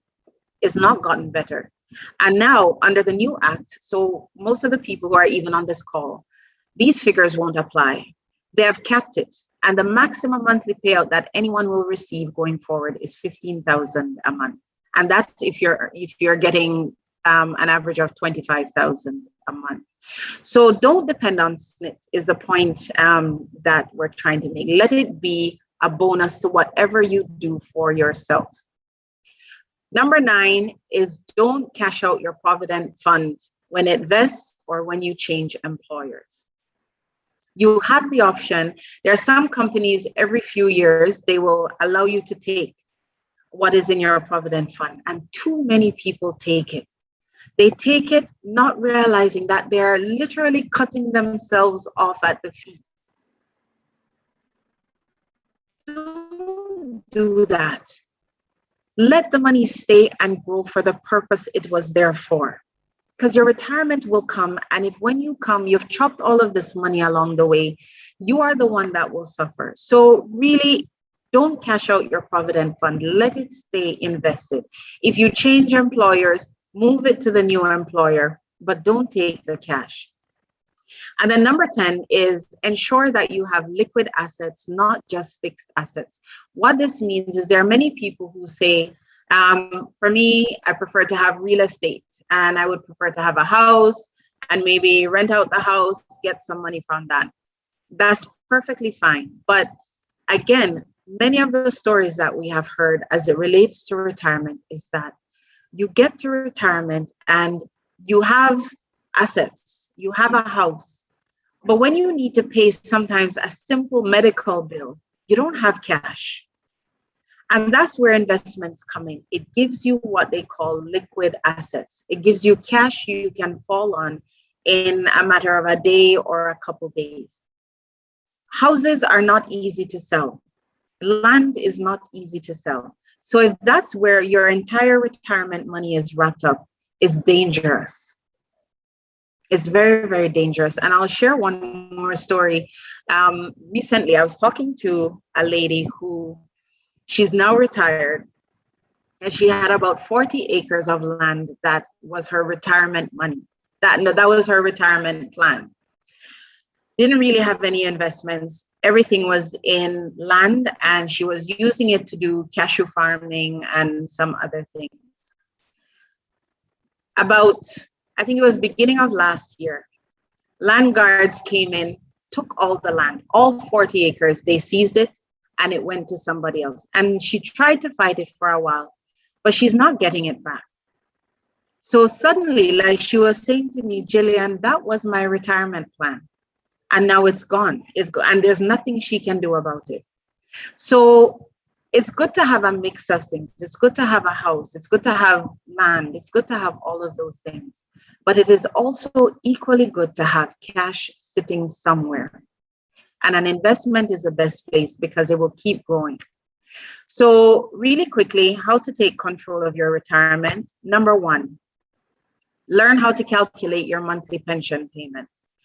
The calculation that SNIT uses is the average 3 best years of your basic salary only. They will multiply that by the number of months you have contributed. Minimum is 150 months. And then they will multiply that by your age at retirement. So if you retire earlier than 60, then the amount that you get is reduced a bit. So you don't even have to figure it out yourself. You can go onto SNIT's website, you can call them, and they will actually help you figure out what you are entitled to. If you are self-employed, then there are other things that you may need to do for your calculation because it's not a straight SNIT payment. But know what your monthly pension payment is expected to be from SNIT. The second thing is calculate your retirement number. Your retirement number is that amount that you need to invest regularly to achieve your goal. And I'll give you an example. So again, using the same 1 million CD goal, if you wanted to get 1 million CDs by retirement and you're age 25, you would need to invest 89 CDs a month to get there, assuming you're getting 15%. That's your retirement number. If you are age 35, 367 CDs is your retirement number. If you are 50, your retirement number is 3,847. So you see how it grows. But the most important thing is get to know that amount that you should be investing regularly. We can give you suggestions on how to manage it. If you don't have the money to do all of it at once, there are other options that you can take. And then we have calculators on our website that can also help you calculate that as well. And then the third thing and final thing is make sure you have the right investment mix. And the things that you need to look at are, one, how much time you have to invest. Is it less than 3 years? Is it 3 to 5 years? Is it over 5 years? Because each one, if it's less than 3 years, it's short term. Medium term is 3 to 5 years. Long term is over 5 years. I would even like to say over 10 years. But you need to know how much time you have to invest. Then you need to know how you feel about risk. So the easy way to figure it out is answer this question. Imagine that you're on this call, you bring me, let's say 10,000 CDs to invest. And you say, Databank, here, take this money, invest on my behalf, invest it for 5 years. But at the end of the first year, your 10,000 drops to 9,000. How would you feel? Option one is you're not too concerned because you're in it for the long term. If you're that kind of person and you respond like that, your risk tolerance is high. If you are concerned, but you still wouldn't withdraw immediately, you would watch it and see, then we say your risk tolerance is medium. If you are the kind of person who says, no, I will not lose one more peso, give me the 9,000, your risk tolerance is low. The good thing is you're entitled to feel how you feel. There's no right or wrong answer. What you need to do is just make sure that however you feel, you choose the appropriate investments for that. So if your risk tolerance is low, you take what they call fixed income investments. So at Databank, we have M Fund, we have Eddy Fund Tier 1.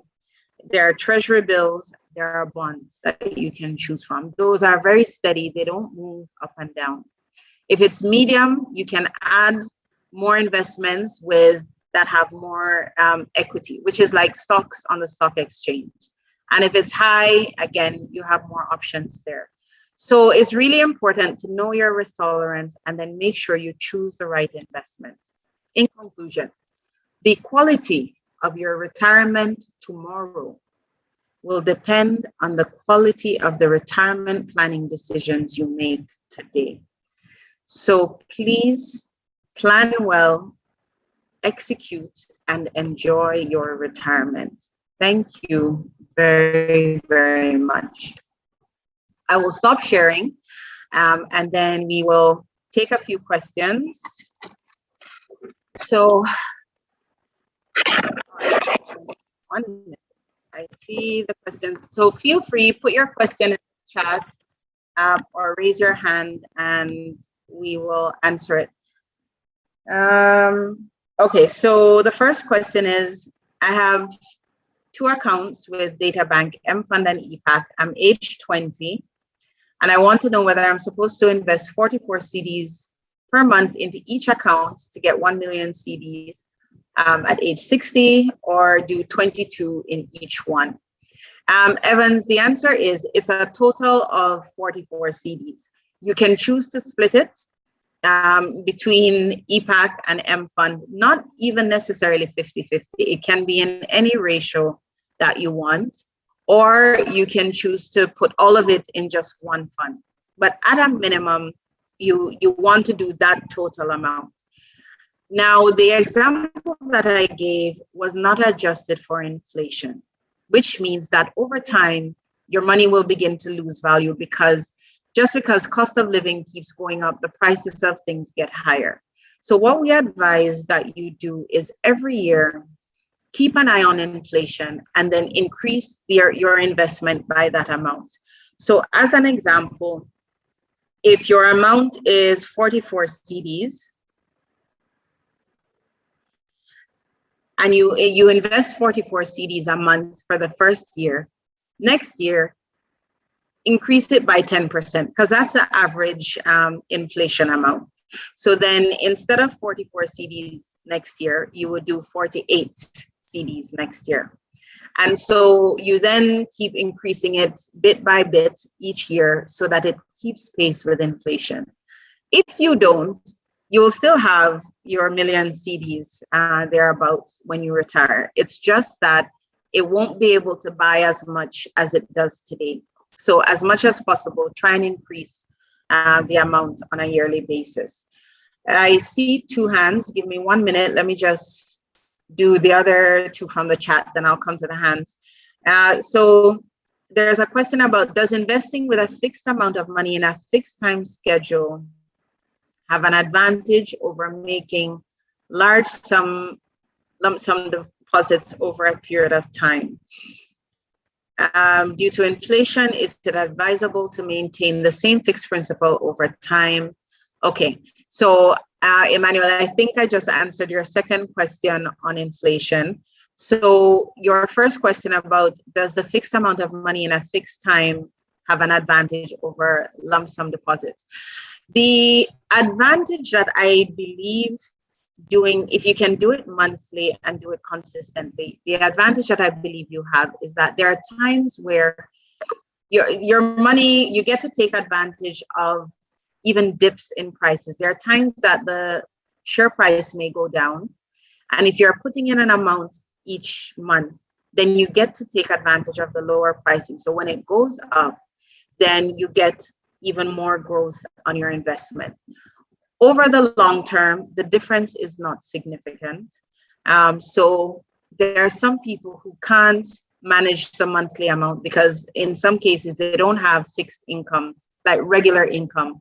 So it's easier for them to do an annual amount. The most important thing is just to do. That's the most important thing. And then the other question that I'll take from the chat, then I'll come to the hands and then come back to the chat is, okay, at 45 years, how much do I have to invest and to which fund do you advise? So Sally, in that case, it's not possible for me to necessarily give you a fund just like that by seeing your question, because one, I would want to know how much time you have. For example, let's say if you're planning to retire at 60, that's 15 years. We would then want to know your risk tolerance, whether you are open to any kind of movement in your money or your risk tolerance is low. Then I would also want to know whether you have any money already invested. So those are some of the questions that we would ask. But what I'll do is I'll ask Emma, my head of sales, just to put her contact number in the chat while I'm talking, and then you can reach out to us and we'll actually look at your situation and then give you a proper response. So let me go to Isaac. Isaac, please unmute yourself and ask your question. And George, I'll come to you. Okay. Good evening, everyone. Good evening. Okay, please, my question has to do with an advice that you gave concerning not investing all your money in one account. Let's say if you want to plan ahead for a better retirement, you don't have to keep everything in one account. So I'm asking, is it advisable investing in different, let's say, funds in the same bank, or you have to split it across other banks? Okay, thank you very much, Isaac. It's your choice. So I'll use myself as an example. Right now, I have all my money in Databank, but I have 5 different accounts. So I have 3 children. Each of them, I have an educational account for them. Within each account, I have Eddie Fund and I have M Fund for each one. Then I have 2 accounts for myself. I have a retirement account where, because it's longer term and because I've been investing for a long time, I don't mind a bit of risk. So in that account, I have M Fund, EPAC, B Fund, and ARC Fund. That's my retirement account. Then I still have one more that I've called project account. And that one is the one that, like last month, I felt like taking a vacation. I took money from that account, but I don't touch my retirement account. So it's a preference. You can have multiple accounts with the same institution, or you can choose to spread it out across multiple institutions. But just keep your retirement money separate. Okay? All right. So George, I will ask. Thank you very much. You're welcome. George, please unmute yourself and ask your question. All right, Gillian. Good afternoon. Good afternoon. All right. My question is, I'm currently at the website of Databank, and for M Fund, I can see there's bid price 1.822, offer price year on year and year to date. So as an investor, which one should excite me? Because yeah, which one should excite me? Yeah. And Okay. my question is, I have two questions. Okay. The second one is, if I want to trade on the stock exchange, like I want to invest on the stock exchange, do I have the freedom to tell the broker, okay, invest in these stocks for me, like these companies? I know maybe EcoBank is doing well, maybe Farmwork is doing well on the exchange, so invest my money there for me. And can I give that authorization to the broker, or he will do that on my behalf, like a professional? Okay. All right, thank you. All right. Thank you, George. So there are two things. First, there's the bid and offer price that you see on our website. When you are investing and bringing money to top of your account, the bid price is what you will get. And then when you are selling, the offer price is what we will withdraw the money at. The reason is that the bid price takes into account the front load fee that is charged, which is 1% of the amount. So that's the difference. But be excited, because when you look at the return, which is the year-to-date return, and you look at the year-on-year return, you'll see that both of them are doing quite well. And actually, we're among the top in the industry. So be excited any way you take it. Now, when it comes to buying stocks directly, yes, you can come to our brokerage team and you can let them know, for example, that you are interested in certain stocks. You can also tell them that for maybe, let's say, fan milk, you would like to buy fan milk, but you would only like to buy it if it's at a certain price. So you will give them the money and they'll watch it. And when it gets to that price, then they'll buy it for you. So you can partner with them and you can actually just give them the instructions and they will act on your behalf. If you need advice in terms of which stocks to consider as well, they can also assist in that area. So when it comes to investing in stocks, definitely they're there to help and they will give you complete service. All right, so you're welcome. Thanks for that question. Richard, please unmute yourself and ask your question. Okay, Gillian, thank you. Good afternoon. Good afternoon. Yeah, in your presentation, the very final page, you said something about keeping assets more liquid than fixed assets, and I didn't quite get the difference in there. If you can come back again and then explain that better, because I know they keep telling us that we should have assets, have houses, have hostels, have all those things, so that at least they keep running, or you rent it out and then you get money from it to take care of yourself in your old age. So if you now tell me I should rather keep it more liquid than fixed, I get a bit confused in there. So if you can clarify that. Thank you. No problem, Richard. Okay. So, and thank you for your question. What I have, let me tell you what exactly it said.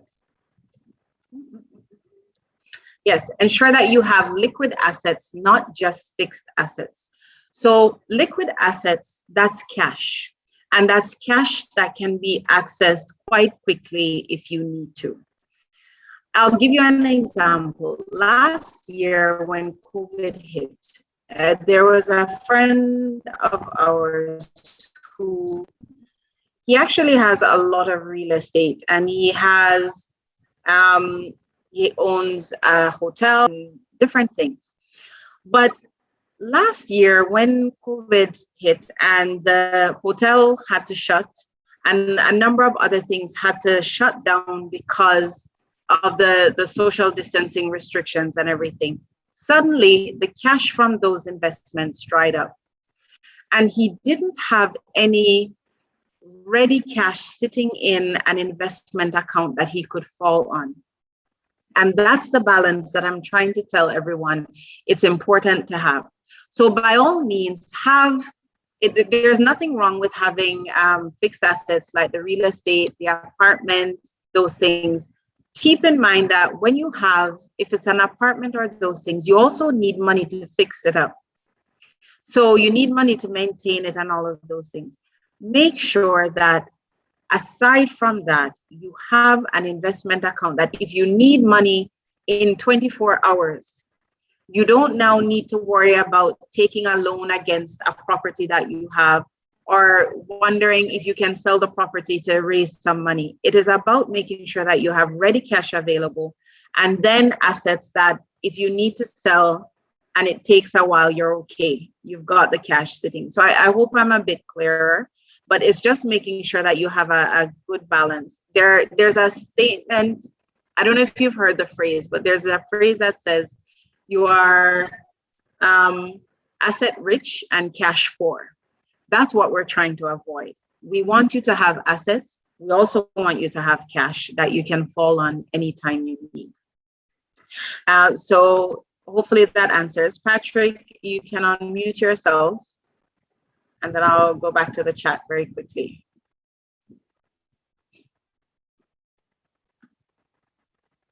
All right, so while Patrick unmutes himself, let me just take a few questions.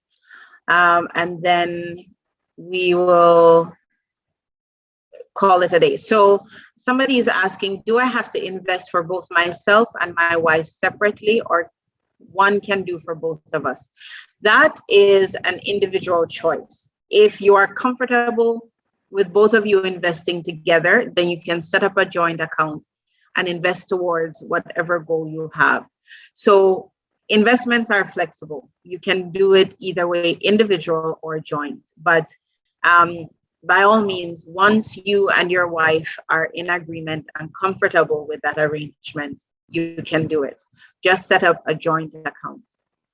And then when you set up that joint account, know that you will have to also note whether both of you need to sign every time in order for any transaction to be done, or you're comfortable if one of you signs. That's something that we will always ask as well. Another question is, must my investment to M Fund be fixed, or can I invest 200 CDs this month, 400 the following month, 150 the next month?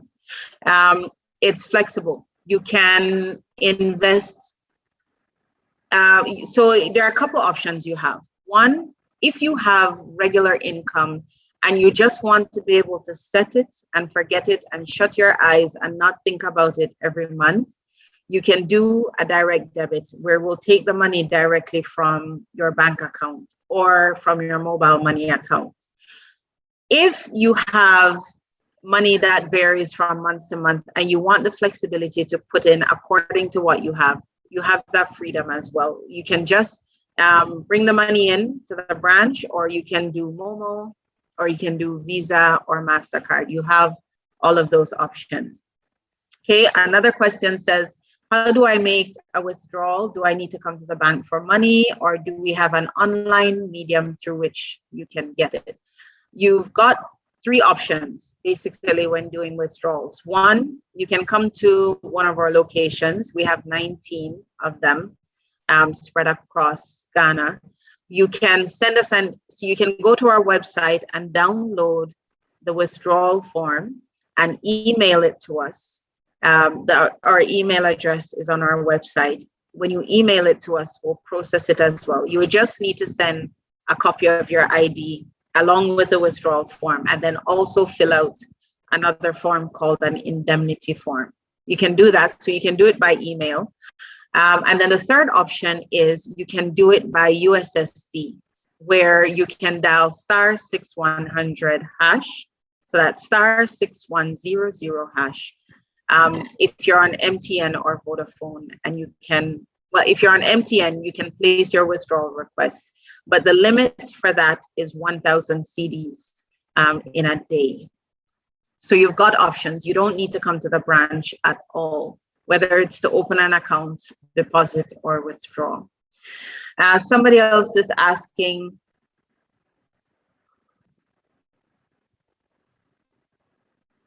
okay, he was saying he takes, okay, Ebenezer, this one, I think I'll get back to you personally for this one, because this one has a bit of personal details for you.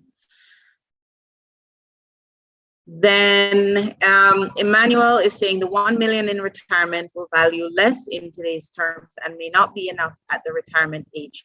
How can we incorporate inflation into the 1 million calculation? So Emmanuel, as I mentioned, you can, on a yearly basis, the easiest thing is just to increase your investment amount by like 10%, and for sure you'll be staying in, you'll be keeping pace with inflation. But we also have calculators on our website that we can help you with that. So I will note your name, and then we will get in touch with you and help you with that calculation as well. Then Isaac is asking, can you invest when you're already on retirement to enhance your benefit? Absolutely. Investing does not stop when you retire. You can continue with it into retirement, because you could actually be in retirement for 20, 30 years or more. So that is still a really long time for you to take advantage of compounding interest and get your money to grow. So by all means, please do that. And then somebody's asking, is it possible to have multiple M funds for an individual? Absolutely. I have several in different accounts. How do I buy stock? Okay, somebody else wanted to know, how do I buy stocks? So Prince, we will reach out to you and just let you know. It's fairly simple. You would need to fill out an application form and then a form for the central, they call it CSD, Central Security Depository. And then we get you set up with, and I'm happy to help you with that. Okay, then the next question is, if you get a broker, is it for free or do you need to pay him or her, and how and when? So the fees are always, any fees are always factored into the investment that you do. So Gabriel, when you are ready, I'll note your name as well, and then I'll get somebody to get in touch with you and explain the full process to you. Then Harry is asking about investment plans for kids and retirement. Yes, we have, it's called Eddie Fund, that we recommend for children because it has two components. One is it has a short-term component called Tier 1 that is really good. One, if you have a low risk tolerance or you are investing for school fees that you will take out maybe every term or every year.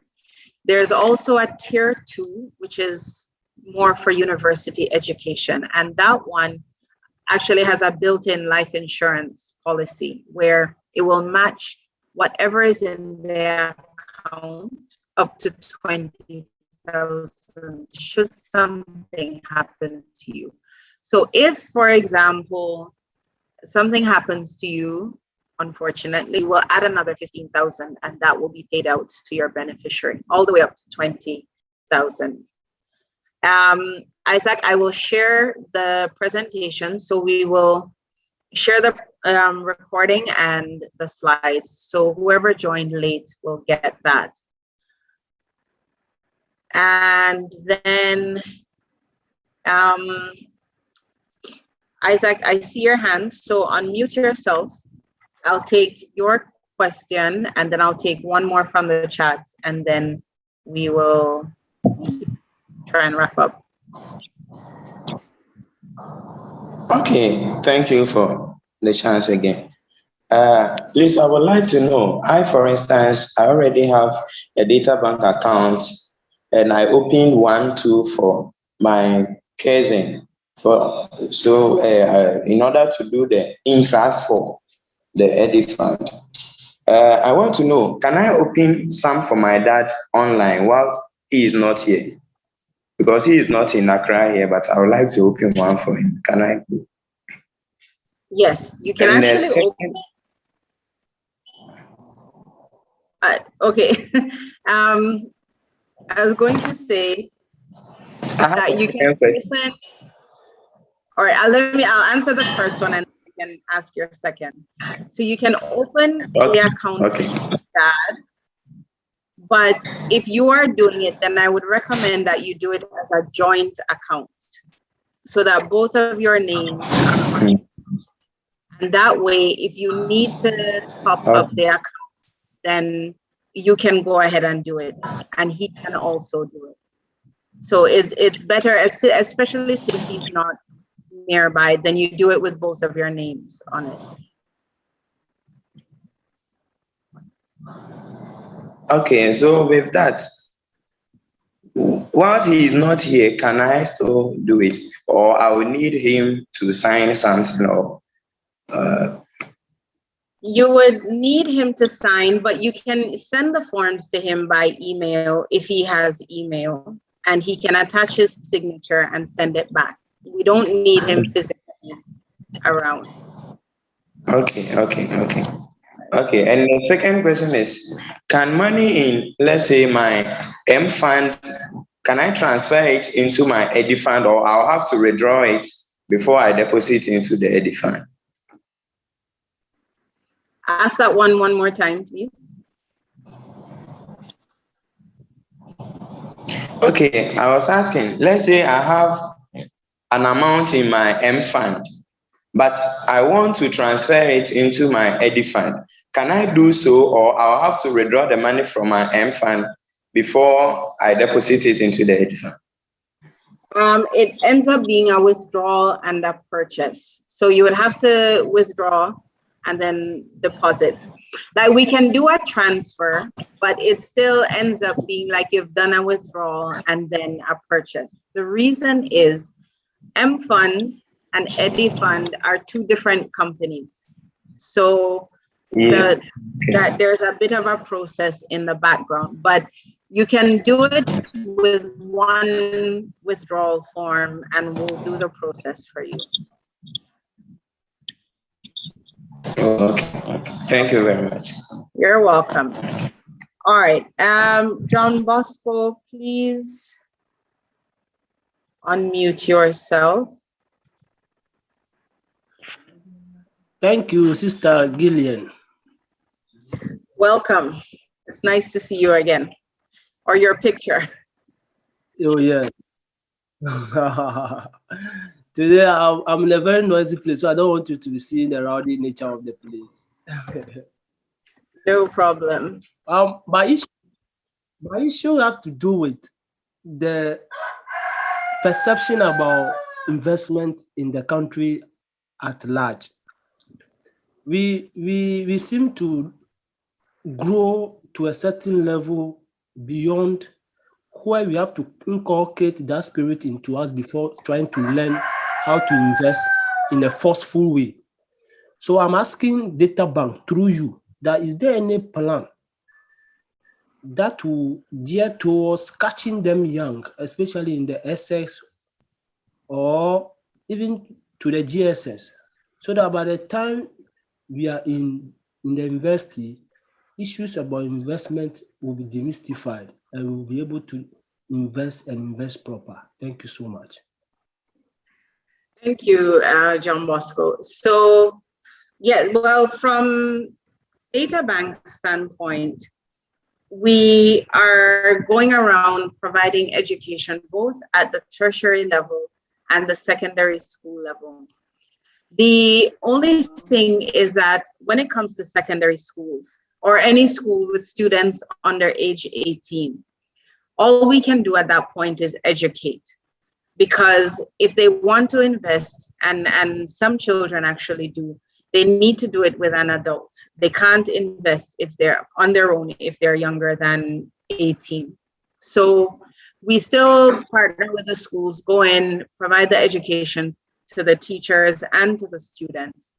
But we find that that one is more just of a service to the students because most of them can't act in that moment and they would have to now go and get their parents to do it. Where we find that we have more success in at least getting people to start and be able to act immediately is in the university or the tertiary institution. So we spend a lot of time there. And we're also trying to partner with the universities to see how we can even get into some of the classes and make it more of a regular thing, that it becomes part of the curriculum where students learn about investing as they go through university. So that's the plan that we have. Okay, so our time is pretty much up. I will just take Bright, if you can unmute yourself. Sorry, not Bright, Benjamin. If you can unmute yourself. And then there are some more questions in the chat that I have noted, and we will go and answer each of them once the call is done. But just to make sure that I don't keep everybody online forever, we'll just take this last one from Benjamin. Benjamin, please go ahead. Good evening. Good evening. Hi, good evening. I wanted to find out that all that Databank said to us is very good. And looking at our recent economy now, the job seeking and those things, it has become very difficult. For me, I am doing NAPCO, but I'm still forcing myself to do something. I don't know for my other colleagues. I do talks to them, but still they see adamant because they want to dress good, they want to look good. I want to find out that if you open that, if you find out the account that we opened, my own account is just only one account, but with 5 different categories, like the Eddie Fund. Yeah. But the account number is only one. Yes. Okay. That's the only thing that I wanted to find out.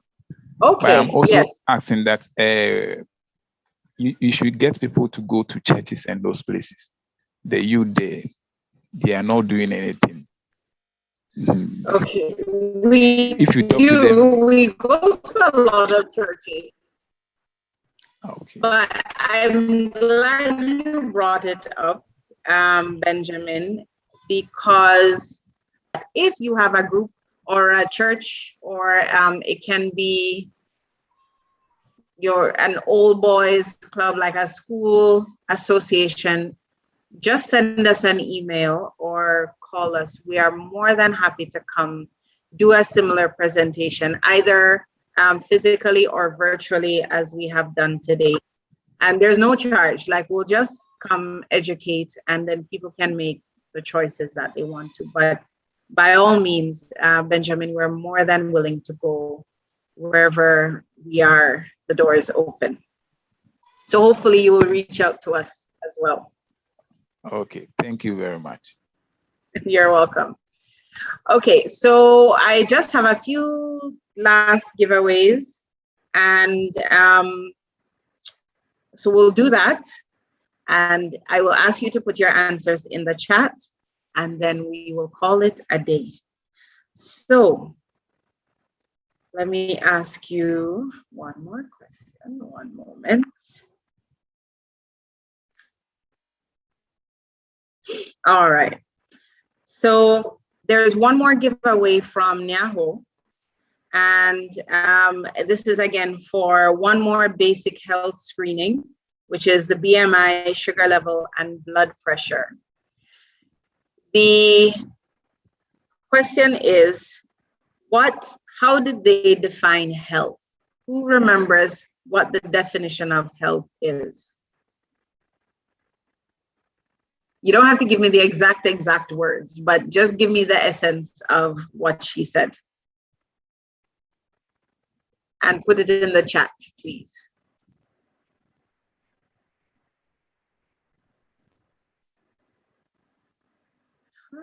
All right. Okay. All right. So the person who had the most complete answer is Kennedy. Kennedy, I don't know how to pronounce your last name, but he mentioned that it is physical and mental health and not just the absence of sickness, disease, or infirmity. So Kennedy, please just send us your phone number in the chat, and then we will we'll get in touch with you and give you the prize. Okay, next question is, please list 3 secrets to being wealthy in retirement. That one will get you a 100 CD gift voucher. So 3 secrets to being wealthy, in retirement. Wealthy. Okay. All right. It's come in. Samuel Sosu says, have a clear financial goal for your retirement. Don't put off investing toward retirement until later, and invest as much as you can as early as you can. So Samuel, send us your number, and that just got you a 100 CD gift voucher. Okay, then another question. This one is for a 50 CD gift voucher. It says, according to the presentation, what was the average monthly pension paid out by SNP in June 2020? So what was that average monthly amount that was paid out by SNP in June 2020? You guys are quick. All right. Yes. It came in for, hold on one second. They're coming in so fast. It's pushing up. All right. And this goes to Equia for Equia Afrani, 957. That's correct. And then I have one more. This one, so Equia, you just got 50 CDs. And then I have one last question, which is, this is for 100 CDs, a 100 CD gift voucher. What are the 3 things, or what is the formula for calculating your monthly pension payment from SNP? There are 3 things they look at. What are those 3 things? And that is for 100 CDs. Yes. All right, and the answer goes to Equia, who gave the full answer. Average annual salary, best 3 years in brackets, divided by 12, times pension rights, times age at retirement. Okay, so thank you very much, guys. It is the end of the session. I would like to just call on, for the closing prayer, I'm going to call on Rita Roxon to just unmute herself and close us out in prayer. And then I'll say our final thank you. But thank you, everyone, for taking time out of your busy schedule. So Rita, please go ahead. Thanks so much, Jillian. It's been really, really insightful. This is the first time I've joined such sessions, and I honestly can't wait for the next one. So shall we pray? Our Lord and Master Jesus, we thank you for this 2 hours. We thank you for such insightful education. Lord, we pray that like the wise, we will not only listen to these words, but actually put them to practice. But we know we cannot do it on our own. We ask for your grace, we ask for strength, we ask for wisdom as we make these decisions to make our retirement a good one in health and in wealth. We make our prayer through Christ our Lord, in the name of the Father, the Son, and of the Holy Spirit. Amen. Amen and amen. Thank you so much, Rita. And everyone, thank you. Dr. Kankam Yeboah, I am so grateful for your time and for the lessons so that you much for having me. Yes, and we will definitely do this again. So everyone, thank you all for coming. We wish you a wonderful rest of the day and week. Stay blessed and stay safe. Thank you very, very much. And when we will send out an email, as I mentioned, with the recording, we will also send out the link that Nyaho provided as well. So that will be in the email for anyone who didn't get it today. We will share it again in the email that will go out, and that email will go out by tomorrow. All right, have a wonderful day, everyone.